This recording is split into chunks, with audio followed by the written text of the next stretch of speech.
আজকের কন্টেন্টটি তৈরি করছি ধনী হওয়ার জন্য টাকার খেলা শিখতে হবে।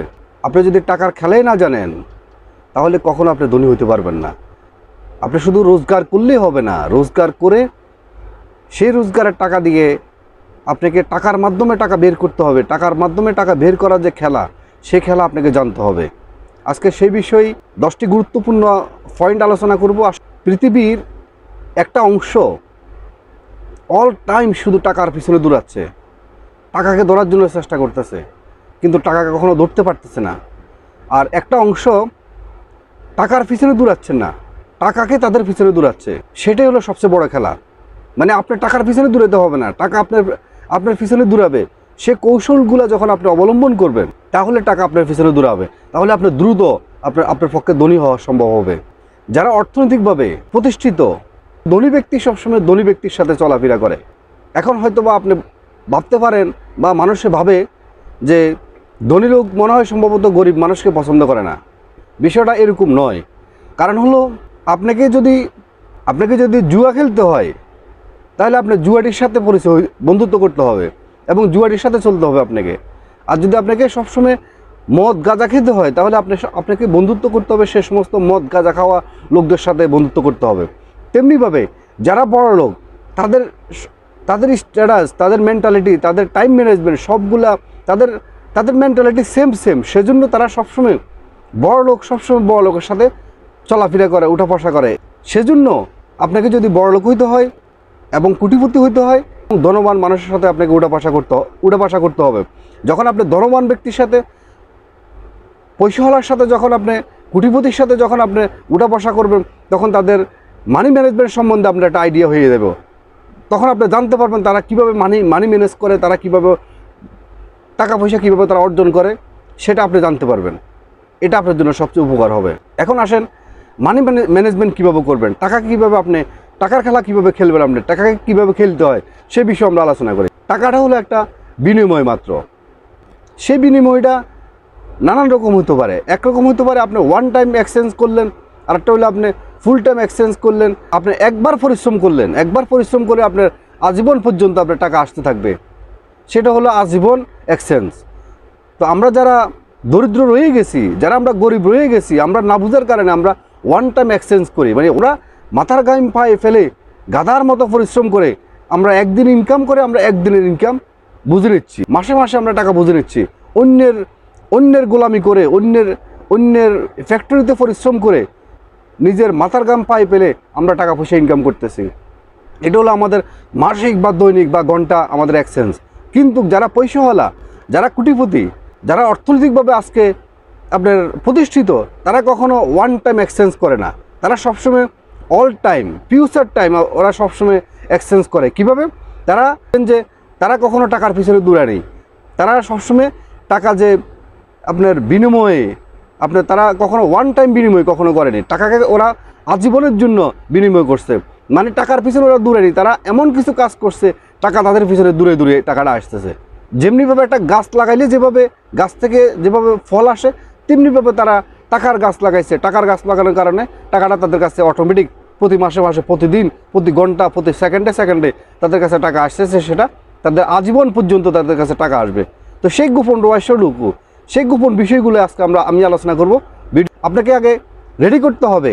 যেমনিভাবে একটি বাড়ি তৈরি করার আগে আপনার একজন ইঞ্জিনিয়ার এসে বাড়ি ড্রয়িং করে, আপনার কোথায় বাথরুম হবে, কোথায় বেসিং হবে, কোথায় ড্রয়িং রুম হবে, কোথায় বেডরুম হবে, কোথায় ড্রেসিং রুম হবে, এভরিথিং যেভাবে একজন আপনার ইঞ্জিনিয়ার যেভাবে ড্রয়িং করে, তেমনিভাবে আপনার লাইফকে নিয়ে একটা ড্রয়িং তৈরি করবেন। আপনি কোথায় গিয়ে নিজেকে কোটিপতি বানাতে চান, কোন পথে গিয়ে, কোন লাইনে গিয়ে, কিভাবে একজন প্রতিষ্ঠিত হতে চান অর্থনৈতিকভাবে, আগে সেটাকে আপনাকে ড্রয়িং করতে হবে। দেন তারপরে আপনার কাজের মধ্যে আপনাকে ফোকাস দিতে হবে। যারা ইনভেস্ট করতে ভয়ফা, যারা রিস্ক নিতে ভয়ফা, no risk no games, life is no risk no game. আপনাকে যদি জীবনে কখনো রিস্ক না নেন তাহলে কখনো আপনি গেমস করতে পারবেন না। গেমস করতে হলে আপনাকে রিস্ক নিতে হবে। আপনি রিস্ক নিয়ে জুয়া খেলবেন সেটা আমি আপনাকে বলি নাই। রিস্ক নিয়ে আপনার মেধা খাটিয়ে, বাস্তবের সাথে মিলিয়ে, আপনার অর্থনৈতিক অবস্থা অনুযায়ী, বুদ্ধিমত্তার পরিচয় দিয়ে আপনাকে টাকা পয়সা ইনভেস্ট করতে হবে। আর টাকা পয়সা যদি আপনি ব্যাংকে রেখে দেন তাহলে আপনি কখনো আপনি বড়লোক হতে পারবেন না। টাকা পয়সা ব্যাংকে রাখলে কোনো ফায়দা নেই, কোনো লাভ নাই। কারণ টাকা পয়সা ব্যাংকে পড়ে থাকলে টাকা পয়সা একসময় বোরিং হয়ে যায়। একটা মানুষ যেভাবে কর্মহীন একটা মানুষ যখন আপনার বাড়িতে বসে থাকে, খাচ্ছে, ঘুমাচ্ছে, যখন বেকার থাকে, তখন যেভাবে একটা মানুষ বোরিং হয়ে যায়, তার ভিতরে শয়তানে কাজ করে, তেমনিভাবে টাকা পয়সা যখন আপনি ব্যাংকে রেখে দিবেন, সেভিংসে রেখে দিবেন, তখন টাকা পয়সা একসময় বোরিং হয়ে যাবে। টাকা পয়সা আপনাকে অভিশাপ দিবে। টাকার কাজ হলো যে টাকার মাধ্যমে টাকা আপনাকে আনতে হবে। যাদের বয়স আজকে 25 থেকে 30 বছর, এর মধ্যে আপনারা বড় বড় রিস্ক নিতে পারেন।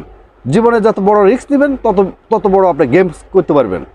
আর যারা 60 বছর 70 বছর বয়সে, তারা কখনো 25 থেকে 30 বছর বয়সের লোকদের মতো কখনো তারা রিস্ক নিতে পারবে না। সুতরাং আপনার এই বয়সে আপনি যদি আমার ভিডিওটি দেখে থাকেন, আপনি 25 থেকে 30-35 বছরের ভিতরে, তাহলে আমি বলবো আপনি দেন কালকে থেকে আপনি কখনো ব্যাংকে টাকা রাখবেন না। ব্যাংকে টাকা না রাখে আপনি এটাকে উপযুক্ত জায়গায় আপনি ইনভেস্ট করেন। আর ইনভেস্ট কখনো এক জায়গায় করবেন না। এক জায়গায় ইনভেস্ট করলে সেখানে যদি আপনার ক্ষতিগ্রস্ত হন, কখনো অর্থনৈতিকভাবে আপনার সেখানে যদি কোনো লস হয়, তাহলে আপনি আবার দাঁড়াতে পারবেন না। সুতরাং আপনি কয়েক জায়গায় ইনভেস্ট করবেন, ছোটো ছোটো কয়েকটা জায়গায় ইনভেস্ট করবেন।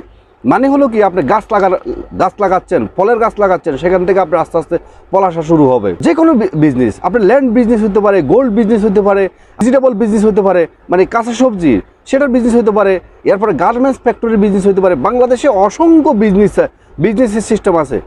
সুতরাং আপনি যেটা আপনার ক্যাপাবল বা যেটাতে আপনি কমফোর্ট ফিল করেন, আপনি যেটাতে এনজয় করবেন, যেটাতে আপনি হ্যাপি থাকবেন, বা অন্যের কোনো পড়াশোনা পড়ে বা অন্যের কোনো পরামর্শ শুনে আপনার সিদ্ধান্ত নেওয়ার দরকার নেই। যেটা আপনার মগজে ঢুকবে, যেটা আপনি বুঝতে পারবেন যে না এটা আপনার দ্বারা সম্ভব, করতে পারবেন, ভালো হবে, বা আপনি যে অবস্থানে আছেন আপনার অর্থনৈতিক অবস্থা অনুযায়ী সেই বিজনেসটা আপনি শুরু করবেন।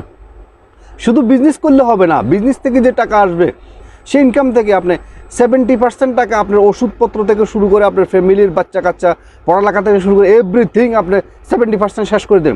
আর 30% থেকে 40% আপনি এটা সঞ্চয় করেন। সঞ্চয় থেকে একটা নির্দিষ্ট একটা পরিমাণ হওয়ার পরে সেখান থেকে দেন আপনি ইনভেস্ট করা শুরু করে দেন।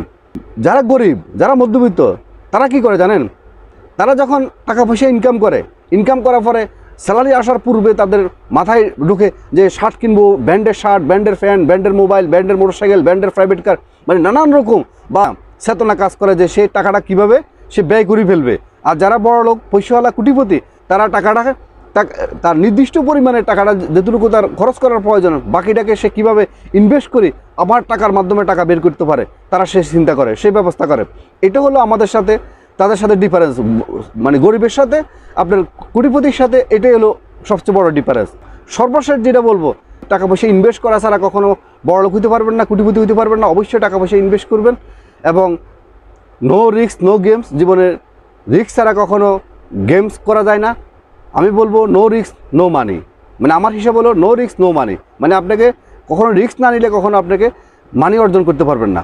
তো সুতরাং আপনাকে মানি এক্সচেঞ্জ করতে হলে আপনাকে ওয়ান টাইম মানি এক্সচেঞ্জ কখনো করবেন না, করা থেকে দূরে থাকেন, এবং আপনাকে লং টাইম মানি এক্সচেঞ্জ করার জন্য প্রস্তুতি হন।